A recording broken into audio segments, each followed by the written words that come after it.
खेतों में फसल अवशेषों को न जलाएं, मिट्टी और पर्यावरण को नुकसान से बचाएं। हमने ये देखा कि पैदावार तो हमारी बढ़ी, लेकिन साथ साथ हमें उसका बहुत बड़ा भुगतान भी करना पड़ा। बेकार चीजों से भी जैविक खाद बनाएं, बम्पर पैदावार के साथ मुनाफा भी कमाएं। देश में हरित क्रांति से फसल उत्पादन में लगातार बढ़ोतरी हो रही है। जहां हम पहले अनाज का आयात करते थे, वहीं आज हम दुनिया के 10 बड़े निर्यातक देशों में शामिल हो गए हैं। लेकिन इस सफलता को पाने में हमने बहुत कुछ खोया और इसके कुछ दुष्परिणाम भी देखने को मिले, जैसे रासायनिक उर्वरकों के अंधाधुंध और असंतुलित प्रयोग से हमारी उपजाऊ जमीनें खराब हुई, लोग बीमार होते गए और हमारा पर्यावरण संतुलन भी बिगड़ गया। जरा सोचिए, इसका अंत आखिर कहाँ होगा? इन्हीं कारणों से लोगों का रुझान जैविक खादों के इस्तेमाल की ओर बढ़ा है। प्रोग्रेसिव एग्रीकल्चर कार्यक्रम के तहत आज हम पहुंचे हैं IRI Pusa biomass utilization unit पे, और आज हम इस यूनिट के कोऑर्डिनेटर डॉक्टर श्रीधर मिश्रा जी से जानेंगे कि बायोमास यूटिलाइजेशन यूनिट अपने देश के किसानों के जो फर्टिलाइजर पे लागत लग रही है, यानी इनपुट कास्ट बढ़ रही है, ये देश के किसानों के लिए कैसे फायदेमंद है। तो आज हम जानते हैं डॉक्टर श्रीधर मिश्रा जी से। बायोमास निर्यातक देशों में हो गए, परंतु अपनी किसानों की हालत खराब होती जा रही है। कारण ये है कि उनका लागत खर्च बढ़ रहा है। तो उस लागत खर्च को कम करने में आपका ये बायोमास यूटिलाइजेशन यूनिट किस तरह काम कर रहा है?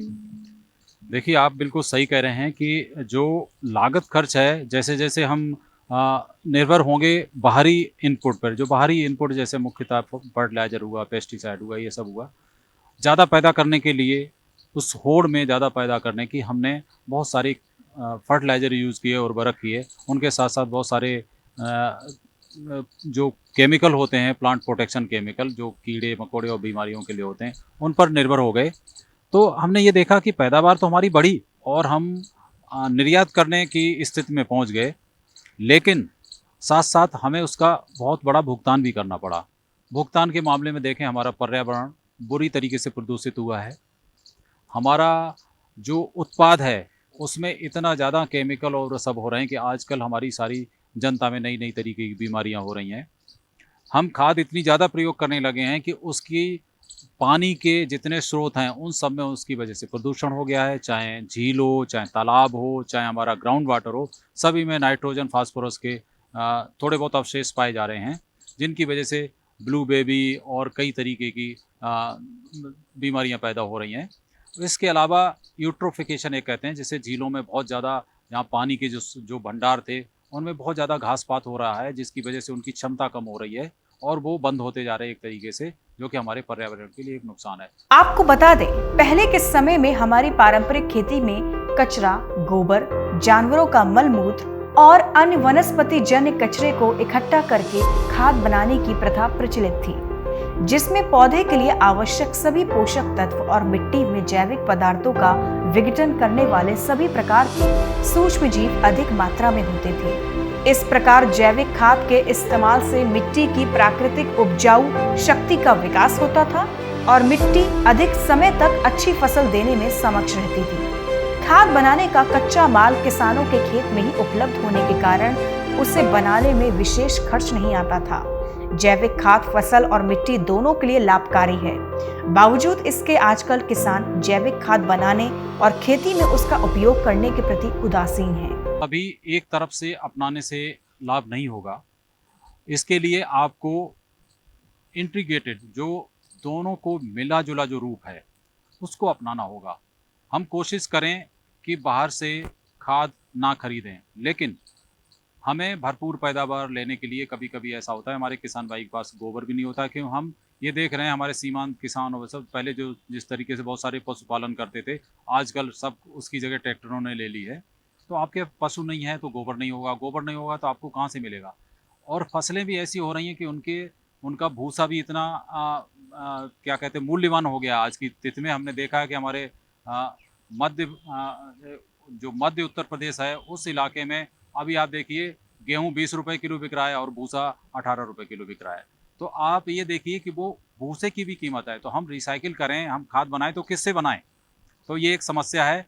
तो इसलिए हम कहेंगे जितने खरपतवार हैं, जलकुंभी है, जितने भी तालाबों में है, सब्जी मंडियों में जो होता है, इन सब स्रोतों को हम इकट्ठा करें, डेयरी इंडस्ट्री को थोड़ा बढ़ाएं, थोड़े जानवर ज़्यादा पालें और हम पुनः अपने सीमांत किसानों को इस विधि से इस तरीके से किसानों को हम मजबूत कर सकते हैं, उनकी आय बढ़ा सकते हैं और उनकी जो परेशानियां उन्हें दूर करके एक अच्छी खेती का एक मॉडल प्रस्तुत कर सकते हैं। भारतीय कृषि अनुसंधान संस्थान यानी IARI पूसा नई दिल्ली बायोमास न्यूट्रलाइजेशन यूनिट ने कृषि अवशेषों और अन्य सड़ने गलने वाले अवशेषों का उपयोग कर समय की बचत के साथ कम लागत में अधिक गुणवत्ता वाली कंपोस्ट यानी जैविक खाद बनाने की विधि विकसित की है। ये विधि सभी स्तरों पर बहुत उपयोगी साबित हो रही है।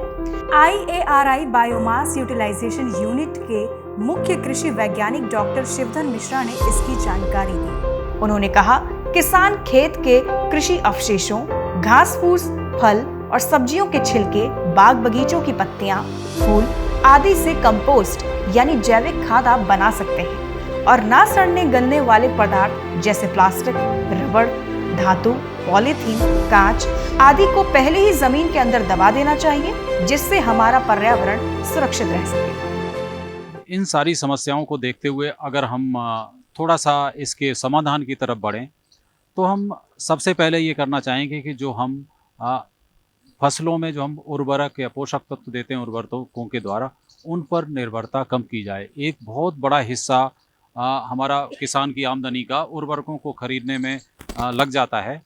दूसरे, ज़मीन की जो स्थिति, जो ज़मीन का स्वास्थ्य है खराब हुआ है, वो भी बहुत बिगड़ा है, जो कि उर्वरक उनमें एक कारण थे। तो क्यों ना हम अपने खेत में पैदा होने वाले फसल अवशेषों, कूड़ा का और जो खरपतवार हैं और हमारे जो जानवर हम पालते हैं उनका गोबर हुआ, जो बागवानी करते हैं उसके बहुत सारे अपशिष्ट हुए, जो प्रोसेसिंग इंडस्ट्री है बहुत सारे, उन सब में से फलों और सब्जियों की जहाँ प्रोसेसिंग उनकी जो मंडियाँ हैं वहाँ से बचे हुए अवशेष फलों और सब्जियों के, उन सबको प्रयोग करके हम बहुत अच्छी जो जैविक खादें बना सकते हैं। डॉक्टर शिवधर मिश्रा के मुताबिक किसानों को खेती में कम लागत से अच्छी फसल की पैदावार के लिए जैविक खाद का उपयोग करना चाहिए। इसे बनाने के लिए किसी भी जानवर का आप गोबर ले सकते हैं, साथ ही घर में मौजूद कूड़ा करकट या फिर फसलों के अवशेष लेकर भी जैविक खाद आप बना सकते हैं, जिससे उनकी फसल की लागत कम हो जाएगी और उत्पादन भी अधिक होगा। किसान अपनी फसल में रासायनिक खाद का प्रयोग करते हैं, जो कि जैविक खाद की तुलना में काफी महंगा पड़ता है। कुछ आसान विधियों से वर्मी कंपोस्ट घर पर ही बना सकते हैं। को बनाने के लिए हमारा ये यूनिट करीब 10 साल से तत्पर है और इसमें हमने इस यूनिट से किस तरीके से बड़ी मात्रा में जैविक खादें तैयार की जाएं, कृषि और हॉर्टिकल्चर उद्यानिकी के जो भी अवशेष हैं उनको मिलाकर, डेयरी के जितने अवशेष हैं उनको मिलाकर किस तरीके से अच्छी अच्छी खादें तैयार की जाएं, कम समय में की जाएं तैयार, कम लागत में तैयार की जाएं, अच्छी गुणवत्ता की खाद तैयार की जाए। तो इसके लिए हमने नए तरीके निकाल रखे हैं। चाहे बड़ा किसान हो, चाहे छोटा किसान हो, चाहे छोटे स्तर पे उसे खाद बनानी हो, चाहे बड़े स्तर पे, हर तरीके की तकनीक हमने यहाँ पे विकसित की है। वर्मी कंपोस्ट बनाने के लिए गाय के गोबर को पोषण का अच्छा विकल्प माना जाता है, जिसमें पौधों के लिए आवश्यक सभी सूक्ष्म तत्व संतुलित मात्रा में उपलब्ध रहते हैं। इन सूक्ष्म तत्वों को पौधे या फसलें बड़ी आसानी से अवशोषित कर लेती हैं। गोबर में उपस्थित सूक्ष्म जीव मृदा में उपस्थित जैव भार के विघटन का भी कार्य करते हैं। वर्मी कंपोस्ट बनाने के लिए आजकल कई विधियां प्रचलन में हैं। इनमें कंपोस्ट, नाडेर या वर्मी कंपोस्ट प्रमुख है। खाद बनाने की प्रक्रिया शुरू करते समय गोबर के ढेर में थोड़े केचुए डालकर गोबर को जूट के बोरे से ढक दिया जाता है। नमी के लिए बोरे के ऊपर समय समय पर पानी का छिड़काव किया जाता है। केचुए डाले गए गोबर को खाते हुए धीरे धीरे आगे बढ़ते जाते हैं और अपने पीछे वर्मी कंपोस्ट बनाकर छोड़े जाते हैं। अब इस तैयार वर्मी कंपोस्ट को इकट्ठा करके बोरे में भरकर रख लिया जाता है और जरूरत पड़ने पर इसका इस्तेमाल किया जाता है। इन तकनीकों में मुख्यतः 3 तरीके की तकनीकों पे मैं विशेषकर ध्यान दिलाना चाहूँगा। एक तो वर्मी कंपोस्टिंग है, जो केंचुए द्वारा बनाई हुई खाद है। उसमें हमारे पहले अनुसंधानों में ये ज़्यादातर संस्तुतियाँ दी जाती थी कि पक्का स्ट्रक्चर बनाओ, ये बनाओ, वो बनाओ, तो बहुत ज़्यादा वो कॉम्प्लिकेटेड था, बहुत ज़्यादा कॉम्प्लेक्स था, हमारे किसान उसे आसानी से अपना नहीं पा रहे थे। हमने यहाँ पर इस विधि को बहुत आसान बनाया है और बिना लागत के या बहुत कम लागत के कह लीजिए, बहुत कम लागत के हम ये वर्मी कंपोस्ट तैयार कर रहे हैं, जिसमें कि हमें ना तो कोई पक्के शेड की ज़रूरत है, हम कच्चे में भी बना सकते हैं, और सिर्फ केंचुआ और अगर गोबर उपलब्ध है तो उन दोनों से ही उसका सही प्रबंधन करके हम अच्छी खाद तैयार कर सकते हैं। और तैयार खाद करने को के अलावा, इसके अलावा केंचुए से बनी हुई खाद हम प्रयोग करके खेतों को इन उर्वरकों से निजात दिला सकते हैं। अब आपको बताते हैं कि विंडरो कंपोस्ट यानी जैविक खाद बनाने की विधि क्या है। सबसे पहले फसल की अवशेषों का ढेर बना लिया जाता है। इस प्रकार के बने ढेर को विंडरो कहते हैं। इसकी ऊंचाई और चौड़ाई 2 से 1.5 मीटर और इसकी लंबाई उपलब्ध जगह के अनुसार 10 से 100 मीटर या उससे अधिक रख सकते हैं। विंडरो कंपोस्टिंग एक सामान्य रूप से इस्तेमाल किया जाने वाला फॉर्म स्केल कंपोस्टिंग विधि है। ये विधि जैविक खाद की बड़ी मात्रा के उत्पादन के लिए उपयुक्त है।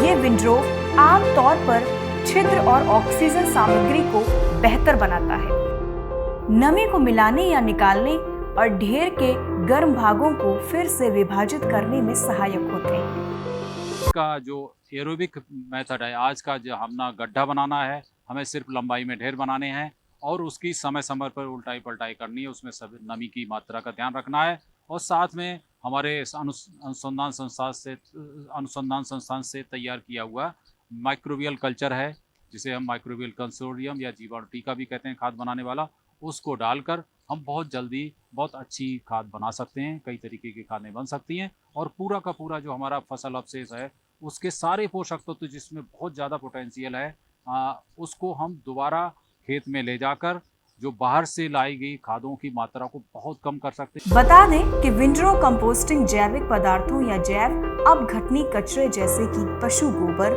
और फसल अवशेषों को लंबी पंक्तियों में मिलाकर जैविक खाद बनाई जाती है। इसमें ढेर लगी सामग्री के भार के आधार पर 80% फसल अवशेष और 20% ताजे गोबर को मिलाते हैं। यदि गोबर उपलब्ध ना हो तो भी आप जैविक खाद को आसानी से बना सकते हैं। इससे अतिरिक्त पार्क, उद्यान और किसी संस्थान के परिसरों आदि जगहों पर सड़ने योग्य कूड़े कचरे से भी बहुमूल्य खाद बनाई जा सकती है। बहुमूल्य खाद बनाने के लिए धान, गेहूं और अन्य फसलों जैसे कपास, अरहर आदि के अवशेषों को भी श्रेडर मशीन से 8 से 10 सेंटीमीटर छोटा कर लेते हैं। अगर आपको कम मात्रा में कंपोस्ट बनाना है तो इसके लिए फावड़ा, तसला, टोकरी, रैक आदि से काम चलाया जा सकता है। वहीं बड़े पैमाने पर इसके उत्पादन के लिए ट्रैक्टर या स्वचालित मशीनों का प्रयोग करते हैं। कच्ची और तैयार खाद को एक स्थान से दूसरे स्थान पर ले जाने के लिए ट्रक या लोडर, श्रेडर की तथा इसे छानने के लिए छनाई मशीनों की जरूरत होती है। इन विंडरोव पर सूक्ष्म जीवों के चूर्ण या द्रव का छिड़काव भी किया जाता है। ये सरकारी संस्थानों और प्राइवेट एजेंसियों पर आसानी से मिल जाते हैं। विंडरोव में कूड़ा कचरा और फसल के अवशेषों को डालने के तुरंत बाद पहली पलटाई करते हैं, जिससे कि कूड़े कचरे और फसल के अवशेष के सभी पदार्थों में अच्छे से मिल जाएं। और उसके बाद दूसरी पलटाई 10 दिन बाद करते हैं और तीसरी 25 दिन बाद, चौथी 40 दिन बाद और पांचवी 55 से 60 दिन के बाद। पलटाइयों के अंतर और इनकी संख्या प्रयोग में लाए जाने वाले अवशेषों के आधार पर कम या ज्यादा भी हो सकती है। पलटाइयों के बीच समय समय पर विंडरो में नमी के स्तर को बनाए रखने के लिए पानी का भी छिड़काव करते हैं और विंडरो के आकार को सही करते हैं। इस तरह 60 से 70 दिन में कंपोस्ट यानी जैविक खाद खेत में डालने के लिए तैयार हो जाती है। कंपोस्ट का प्रयोग तुरंत न करना हो तो बड़े आकार का ढेर बनाकर इसे अच्छी तरह से ढककर रखते हैं, जिससे कि इनके अंदर मौजूद पोषक तत्वों का ह्रास न हो। इस तरह तैयार कंपोस्ट में पोषक तत्वों की मात्रा कंपोस्ट बनाने में प्रयुक्त पदार्थों पर निर्भर करती है। इस प्रकार से तैयार कंपोस्ट में गोबर खाद की तुलना में नाइट्रोजन, फास्फोरस, पोटाश और अन्य सूक्ष्म पोषक तत्व अधिक मात्रा में पाए जाते हैं और ये कंपोस्ट संतुलित तत्वों से परिपूर्ण एक उत्कृष्ट मृदा सुधारक होते हैं। ये भूमि में जीवांश की मात्रा को बढ़ाकर जैविक और भौतिक दशा को सुधारकर भूमि को उर्वर बनाती है और पर्यावरण को नुकसान पहुंचाए बिना फसल में लगने वाले कीटों को भी नियंत्रण में करती है। अब आपको बताते हैं कि जैविक खाद से क्या क्या फायदे होते हैं। जैविक खाद अनाज, दालें, सब्जी और फलों की गुणवत्ता बढ़ाने में सहायक है। जैविक खाद के प्रयोग से रोगों में रोधकता आने से मानव के स्वास्थ्य पर प्रतिकूल प्रभाव नहीं पड़ता। प्रत्येक किसान जिसके यहाँ गोबर उपलब्ध है आसानी से अपने घर पर जैविक खाद बनाकर तैयार कर सकता है। किसान DAP और SSP यानी यूरिया खरीदने पर जितना पैसा खर्च करता है उससे कम पैसे में विंड्रो कंपोस्टिंग बनाकर भरपूर फसल पैदा कर सकते हैं। साथ ही मिट्टी को नरम बनाने के साथ पोषक तत्वों की उपलब्धता लंबे समय तक बनाए रख सकते हैं। विंड्रो कंपोस्टिंग लवड़ी और क्षारीय भूमि में भी प्रभावी रूप से काम करता है, जबकि DAP ऐसी भूमि में काम नहीं करता। कृषि में करियर और बिजनेस की भरपूर संभावनाएं हैं। यही कारण है कि ये क्षेत्र इस समय इनोवेटिव आइडियाज लेकर आगे बढ़ रहा है। साथ ही पब्लिक और प्राइवेट हिस्सेदारी पर भी जोर दिया जा रहा है। Indian council for agriculture research भारतीय कृषि को लगातार अग्रसर करने का काम कर रही है। इस यूनिट में ट्रेनिंग लेने के लिए चाहे तो किसान है, कोई छात्र है, कोई छोटा उद्यम डालने चाह रहा है, कोई उद्यमी है या किसी भी विभाग से है, वो हमारे पास हमारे निदेशक महोदय को एक पत्र लिख सकता है जिसमें अपना नाम पता लिखकर भेज सकता है। और नाम पता के आधार पे जैसे ही हमारी ट्रेनिंग के स्लॉट शुरू होते हैं हम लोग सभी को बुला लेते हैं। कुछ ट्रेनिंग ऐसी होती हैं जिनमें हम उन पर शुल्क लेते हैं और कुछ ट्रेनिंग फ्री होती हैं।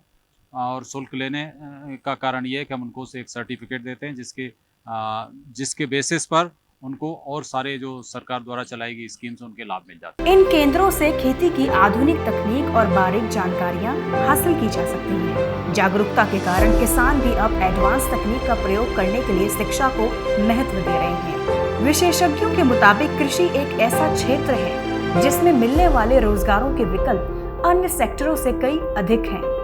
इसीलिए पूरे देश में केंद्र सरकार और कृषि वैज्ञानिक किसानों को बायोमास मैनेजमेंट करने के लिए प्रेरित कर रहे हैं। इसलिए हम बाहर के इनपुट पर, बाहर के आगतों पर हम निर्भर न रहकर अपनी खुद की खाद बनाकर, अपने घर की खाद बनाकर अपने खेत में प्रयोग कर सकते हैं। आप सादा बात समझ लीजिए कि आप जितना हम ज़मीन से निकालते हैं, ज़मीन एक सेविंग बैंक अकाउंट है। आप जितने पोषक तत्व उस ज़मीन से निकालते हैं हमें उनको देना होगा। अगर नहीं देना होगा तो आपका अकाउंट हल्का पड़ जाएगा, खाली हो जाएगा कुछ दिन में। तो इसको पूरा करने के लिए जैविक खादों का प्रयोग एक वरदान है और आपका ज़मीन का जो भूमि का अकाउंट है उसको हमेशा भरा रहे, भरपूर रहे, उसके लिए आप जैविक खादें बनाएं, प्रयोग करें और इसका पूरा लाभ उठाएं।